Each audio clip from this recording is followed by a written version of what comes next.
नमस्कार, मैं डॉक्टर शैलेंद्र शर्मा आपका स्वागत करता हूं। आज हम कफ दोष के बारे में देखेंगे। कफ दोष, लेकिन कफ दोष को देखने से पहले मैं आपसे कुछ कहना चाहूंगा।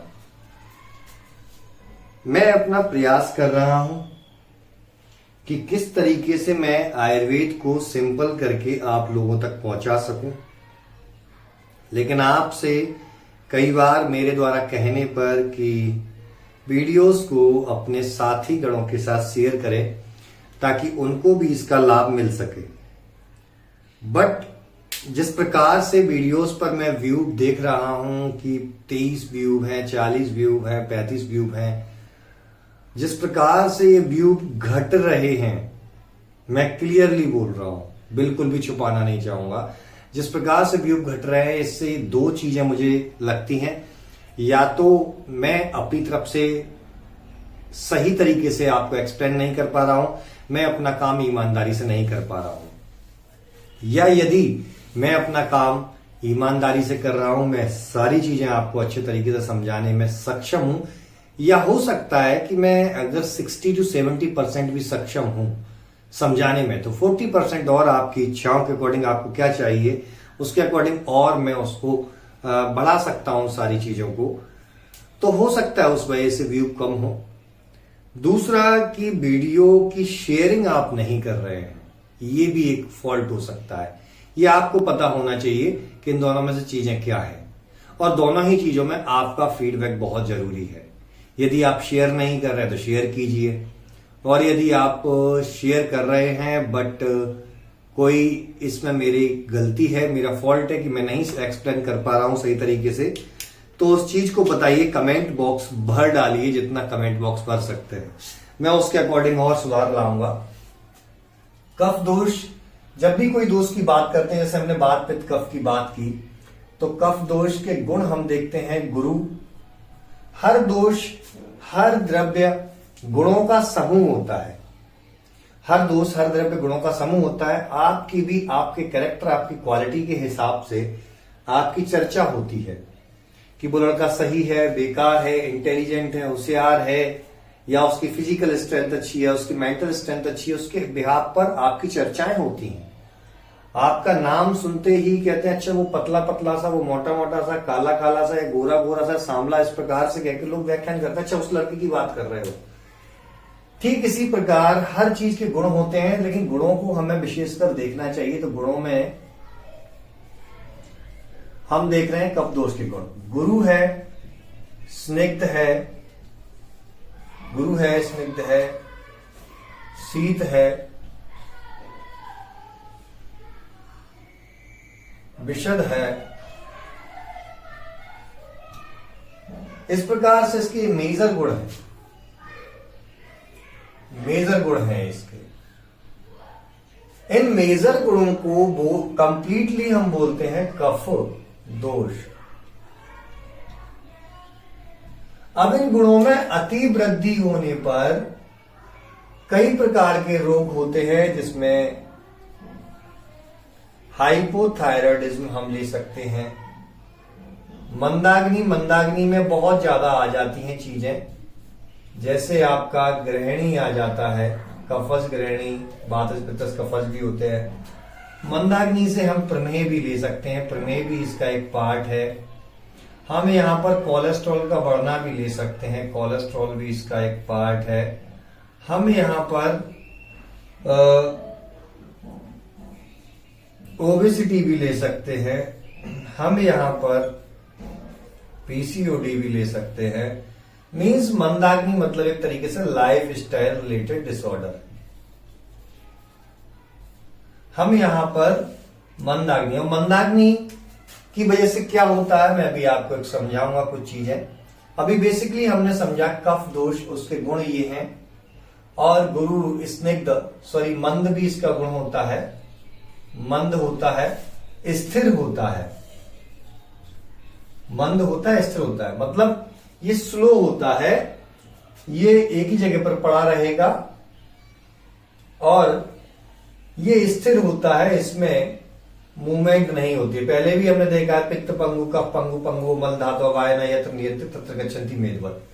बट यहां तो वायु भी ताकत लगा ले तो भी इसकी मूवमेंट को ज्यादा प्रवृत्त नहीं करवा सकती, इसीलिए इसको मंद बोला गया है और स्थिर बोला गया है, स्टेबल है एक जगह पर। अब यहां पर मैं बताना चाहूंगा कि कफ दोष की विकृति में सबसे ज्यादा रोल क्या होता है। अगर कफ दोष बढ़ जाता है जिससे आपकी अग्नि मंद होती है, मंदाग्नि। ये मंदाग्नि को दो हिस्सों में लेंगे हम, एक डाइजेस्टिव फायर, दूसरा हम इसको लेंगे सेलुलर मेटाबॉलिज्म। ये बॉडी के बिहाव पर ले रहे हैं हम। मेंटली और भी चीजें होती हैं, मेंटल बिहाव पर और भी चीजें होती हैं, उसको कभी और डिस्कस करेंगे। आप कमेंट नहीं करते हैं तो मैं जितना आवश्यक मुझे लगता है मैं उतना बताऊंगा। यदि आप कमेंट करेंगे शायद उस टॉपिक पर भी वीडियो मुझे आपके लिए लाना चाहिए तो मैं उस पर लेकर के आऊंगा। डाइजेस्टिव फायर आपकी इंटेस्टाइन या गट के अंदर ये देखने को मिलती है, और ये डाइजेस्टिव फायर जब कम होती है तो आपकी बॉडी में आम दोष बनता है। आम दोष बनता है जब ये डाइजेस्टिव फायर है तो आपकी बॉडी में आम दोष बनता है, और ये आम दोष आपके स्रोतसों में विलीन होकर के आपकी बॉडी में आपके श्रोतो अवरोध को करता है, डिफरेंट टाइप ऑफ डिजीजेस को पैदा करता है, जैसे ऑटोइम्यून डिसऑर्डर हो गया, सोरियासिस है, एक्जिमा है, आपका एमाइलोइडोसिस है, आपका जो है कि जो कफज ग्रहणी जिसमें हम करते हैं, साथ में कई प्रकार के ऐसे जैसे सिस्टमैटिक लुपस एरिथेमेटस हो गया, वो हो गया रूमेटिक हार्ट डिजीज हो गई, रूमेटॉइड आर्थराइटिस हो गई, इस प्रकार के कई रोग हैं जिनको आम दोष उत्पन्न करता है।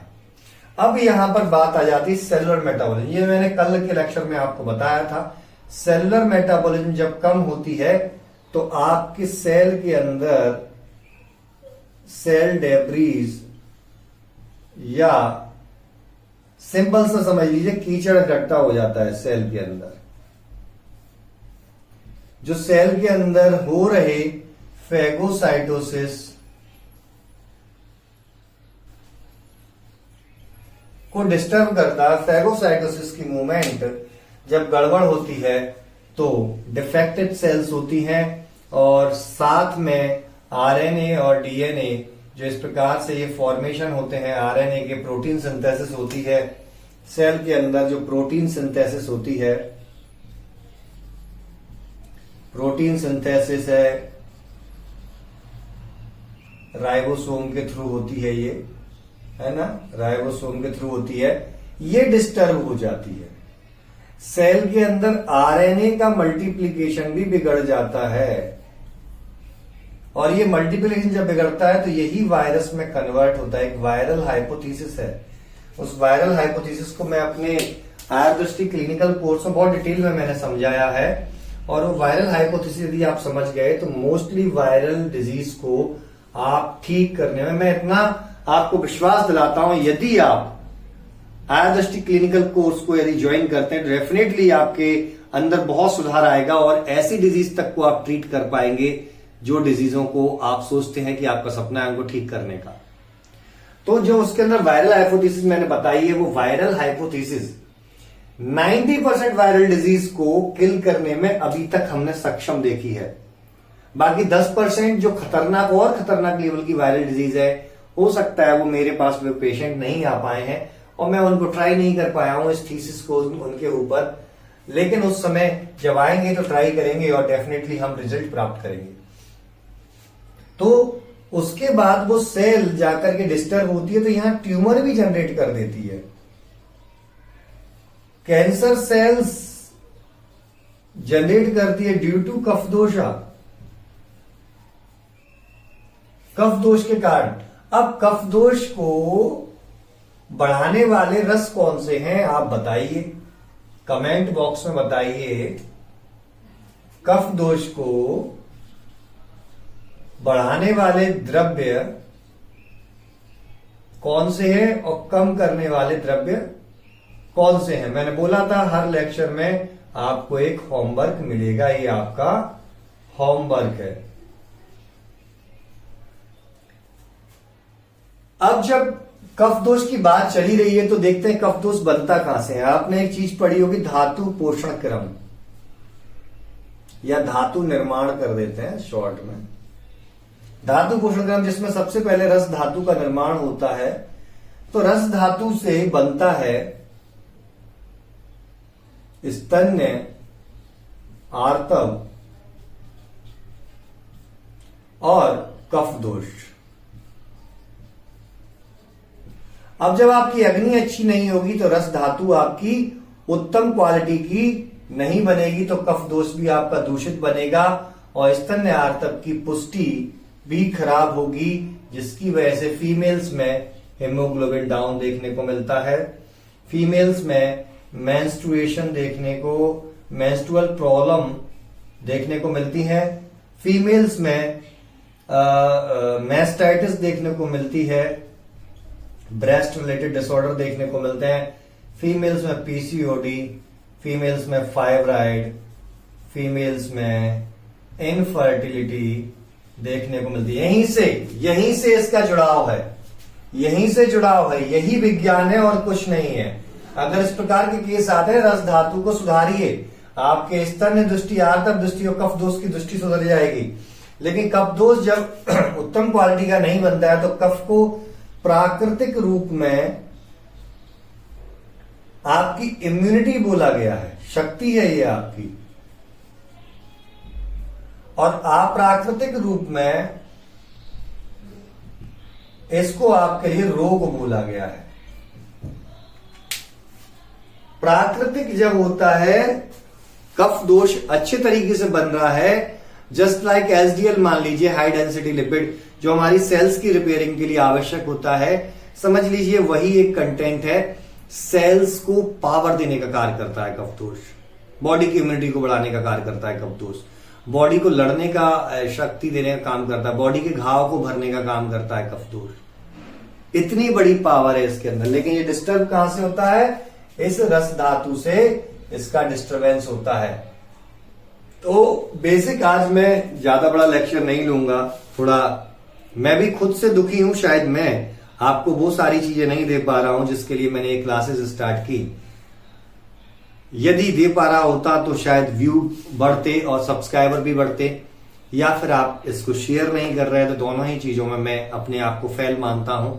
यदि आप को लगता है कि ये क्लास रेगुलर चलनी चाहिए, कंडक्ट होनी चाहिए, तो शेयर कीजिए, कमेंट कीजिए, आपके क्या विचार है, उसके अकॉर्डिंग हम और सुधार लाएंगे। तब तक के लिए मैं डॉक्टर सलीम शर्मा आपसे विदा लेता हूं। धन्यवाद।